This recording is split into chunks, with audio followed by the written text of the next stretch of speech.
After finishing my sales rounds, I returned to the office to find it empty. Most of the lights were off.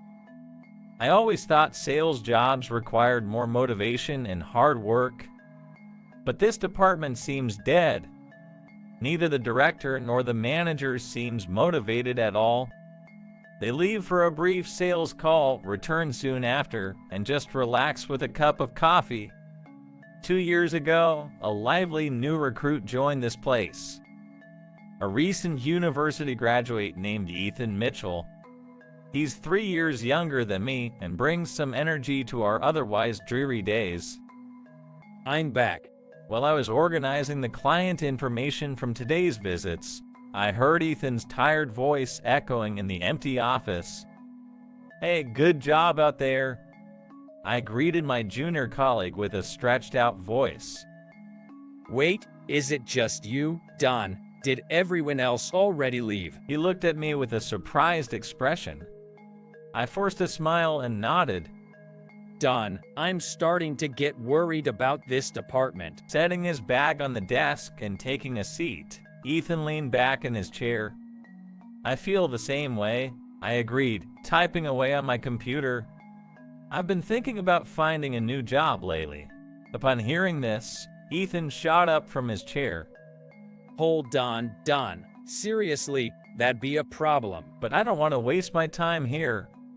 I get that, Ethan said, sitting back down. And then he booted up his computer. Right, makes sense. He murmured in a soft voice. You too, huh? I shifted my gaze from my computer to Ethan. He looked back at me with a disheartened expression. It's tough to find any job satisfaction in this department, don't you think? I couldn't help but nod in agreement. If you leave, Don, I can't handle this department on my own. It wouldn't be an exaggeration to say that Ethan and I run the department. But isn't it a bad look to switch jobs just 2 years out of university? Don't they say give it at least 3 years or something? Ethan had a point. Still, my motivation for this job was downhill. It might be okay for you, Don, since you've been here for 5 years, but for me. When did this become such a lifeless department? Looking back, it started about a year ago.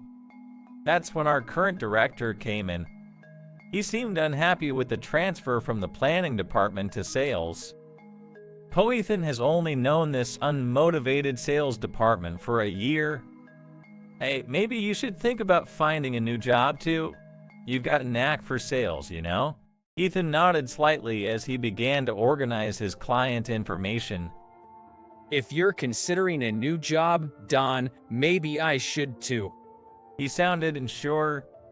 Oh, by the way, I remembered something. Isn't your father a CEO, Ethan? Saying that, Ethan laughed weakly. Well, he's a CEO after all. Seeing his exhausted expression, I decided not to continue on that topic. There must be something going on with his family. I changed the topic to lighten the mood. By the way, are you prepared for the client meeting day after tomorrow? This time, I've left all the preparations for the client meeting to Ethan. It's my first time handling everything, so I'm a bit nervous. I heard the director at the client's place loves fish, so I chose a traditional restaurant. Good choice. They're a big client, so it'd be great if we can seal the deal. Let's give it our best. When I said that, Ethan gave a big smile. On the day of the meeting, Ethan and I arrived early at the restaurant we'd reserved. We checked out the restroom and had a brief chat with the staff, and then waited for our clients. It took Ethan several visits to get this client to even look at our materials, and finally secure this meeting. After waiting for quite some time, the client arrived considerably later than planned. It seemed like they didn't consider our meeting important. This is the place. I don't really like this restaurant. It's not to my taste. Hearing his first words, I sighed internally. He looked down on us, treating us like we were beneath him. I glanced at Ethan, and he gave a wry smile. Mr. Smith, Thank you so much for taking time out of your busy schedule to join us today. As Ethan shook Mr. Smith's hand in respect, I did the same. It seemed Ethan was a bit flustered. I prepared a business card and handed it to Mr. Smith. Nice to meet you. I'm Don Robinson from the sales department. Thank you for taking time out of your busy day for this meeting. Mr. Smith looked annoyed as he took the card and passed it to Mr. Taylor beside him. Mr. Taylor managed a stiff smile. Is Mr. Thompson not joining us today? I realized from Ethan's words. It seemed Mr. Smith wasn't originally planned to attend. Thompson wasn't feeling well, so I made the effort to come. You should be grateful. I was taken aback by Mr. Smith's arrogant attitude. I've met many people like him in sales, but it was disheartening knowing he's a top executive. When the food was served, Mr. Smith sneered. Is this the best this place has? Who chose this restaurant? The question was directed at me, but Ethan intervened. Well, I chose this place. I hope it meets your expectations. I prefer meat. I don't like nibbling on fish. Mr. Taylor, sitting next to him, wiped sweat from his forehead. We continued with small talk and ate. Ethan seemed tense, and the conversation was choppy. What kind of meal is this? It's not enjoyable at all. The one who broke the silence was Mr. Smith. I stepped in for Ethan. Have you had a chance to review our product materials? Mr. Smith shook his head dismissively. Taylor has gone through them, so it should be fine. Mr. Taylor nodded when mentioned. Yes, the materials were well prepared. I'm considering a contract. Ethan's smile returned. Seeing that, I felt a wave of relief. However, just then, Mr. Smith, the senior executive, interjected. Who put this presentation together? Ethan replied, I did. And how long have you been in sales? Ethan answered, 2 years. Mr. Smith scoffed, letting out a condescending chuckle. So you're telling me that some greenhorn who's only been in sales for 2 years made this presentation? You probably just copied it from another presentation, didn't you? I clenched the glass in my hand, feeling a surge of anger. I knew how much time Ethan had spent on this client's presentation. He worked late every day, revised it multiple times, and consulted with me, giving it his all. And Mr. Smith was dismissing all that without a clue. Mr. Smith, Ethan's presentation is well prepared and Mr. Taylor, the department head, tried to intervene, but it seemed to fall on deaf ears. Taylor, you're seriously incompetent. You can't even differentiate between good and bad work. You're unfit for your title. Everyone was reprimanded, and the atmosphere in the room was tense. Ethan, was it? If you want to do business with my company, you better step up your game. Maybe come back when you've learned a thing or two. We're just not on the same level. Hearing Mr. Smith's words, I found myself reacting instinctively. What the hell do you think you're doing? Before I realized it, I had thrown my beer at Mr. Smith. Don, what the hell? Both Ethan and Mr. Taylor were taken aback by my sudden outburst. You're gonna pay for this. I'm reporting this to your company. As he yelled and pointed at me, Mr. Smith looked absurd. I wouldn't sign a deal with your company if you were the last one on Earth. Remember that. Leaving behind a biting remark, Mr. Smith stormed out of the room. Mr. Smith. Both Ethan and Mr. Taylor tried to follow him, but I ignored them, taking a big gulp of my beer. Oh, that felt good. I mumbled to myself as I waited for Ethan, hearing his hurried footsteps coming back to our table. Don, what the heck did you do? I'm sorry, Ethan. I ruined our chances at closing that deal. Hearing my words, Ethan slumped in his chair. But more than that. I'm probably getting fired. A dry, humorless laugh bubbled up from within me. The gravity of what I'd done was sinking in, but there was no undoing it. You defended me, didn't you? Ethan looked down, sipping his beer. I just couldn't stand it. He thinks he knows everything about you, but knows nothing. And he was talking down to you, and it just made me mad. So, it's my fault after all. I chuckled and playfully ruffled Ethan's hair. Well, what's done is done. Let's enjoy the night, have some good food, and head home. We weakly clinked our glasses together in a toast. A few days later, I was let go. I had to clean out my desk. I was called in early by the CEO and was told that if I wasn't fired, Smith's company would sever all contracts with ours. This would be a significant loss for our company. It was framed as a voluntary resignation. My only concern was leaving Ethan alone in a demotivated department. Don, are you really leaving? Ethan approached me with a look on his face like a lost puppy. It worked out for me. I was considering a job change anyway. When I said that, tears filled Ethan's eyes, and he shook his head. It's my fault. I'll talk to the boss. I grabbed his arm to stop him. Listen, Ethan, I truly believe it's okay. I messed up with your important client. I should be the one apologizing, right? Don't worry, I'll let you know once I find a new job. After hearing this, Ethan nodded with tears streaming down his face, looking resigned. A month after resigning, I hadn't found a workplace where I truly felt I belonged.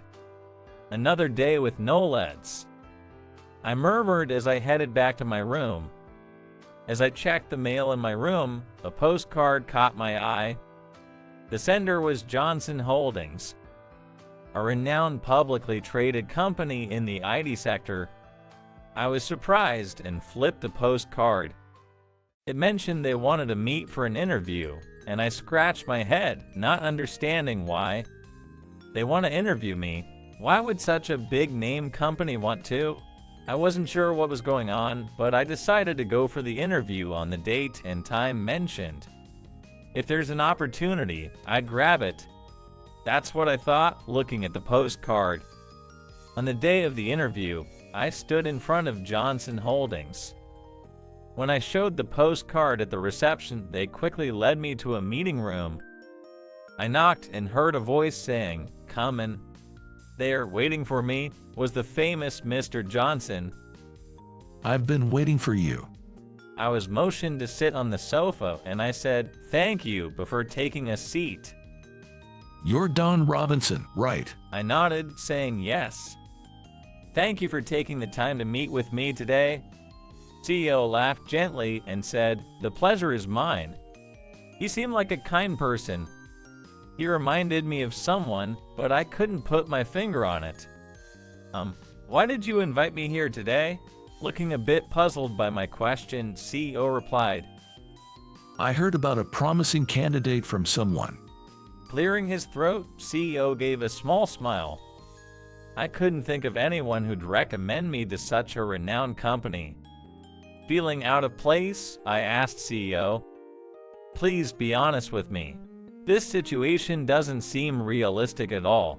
Even I can see that." CEO took a sip of his tea, looking a bit troubled. It's hard for me to fake things. I was puzzled by his words and tilted my head in confusion. I promise not to disclose this, but, Don, do you know Ethan Mitchell? I nodded. He was the important junior colleague I messed up with. That Ethan Mitchell is my son. What? I blurted out in shock. When Ethan was in high school, I divorced his mother. I wanted him to take over this company, but when he graduated from university, he refused. CEO said with a weary smile. I see. So that's why he didn't like being asked about his parents. I'm aware of my selfishness. I've left everything concerning Ethan to my ex-wife and never really acted like a father should. All I could do was listen. But the other day, Ethan suddenly showed up at my place. Ethan came to him and said he'd rather have me scouted for this company instead of him taking over. Why would? I didn't understand why Ethan would go to such lengths for me. He said if it wasn't for you, he would have gone along with everyone else and turned out to be a lost cause. It's because of you that he's who he is now. He said that. Seeing my surprise, the CEO asked, setting Ethan's story aside, "Do you like working in sales?" I confidently nodded. "Of course I do. It's a job where I can make people happy with our amazing products." Hearing my answer, CEO nodded in agreement. All right then, Don. How about working for this company? I want to work with you. What do you think? Such an opportunity might never come again. Ethan's face flashed before my eyes, and I smiled. Ethan had put everything on the line to plead to his father for me. Wasting this opportunity would be letting Ethan down. "Mr. Johnson, I might not be the best fit for such a big company, but I want to live up to Ethan's expectation." With that, CEO gave a warm smile and extended his hand. I'm back. I secured a deal and returned to my department. It's been 6 months since I joined Johnson Holdings. I still have a lot to prove. Don, you're back. How was the deal? I nailed it. As I said that, there was applause throughout the department. The sales department, where I was placed, was full of energy, nothing like my previous workplace. Don, could you check this document for me? The one who asked was Ethan. Due to my joining the company, the agreement between Ethan and his father was fulfilled, and now he also worked in the same company. It seems he's still hiding the fact that he's CEO's son. Got it. I'll review it. Go ahead and set up the appointment with the client. With shining eyes, Ethan nodded in agreement. Indeed, a fulfilling workplace makes a world of difference. Seeing Ethan working hard genuinely made me happy. If it weren't for Ethan, I'd probably be in a much worse place. Thanks, Ethan. For what? He looked puzzled. I owe Ethan a big time. He saved me. In my mind, I've always seen Ethan as a rival. Having such a great rival motivates me to work even harder. Ethan, the afternoon meeting's about to start. Hearing that, a cheerful shout from Ethan echoed throughout the office.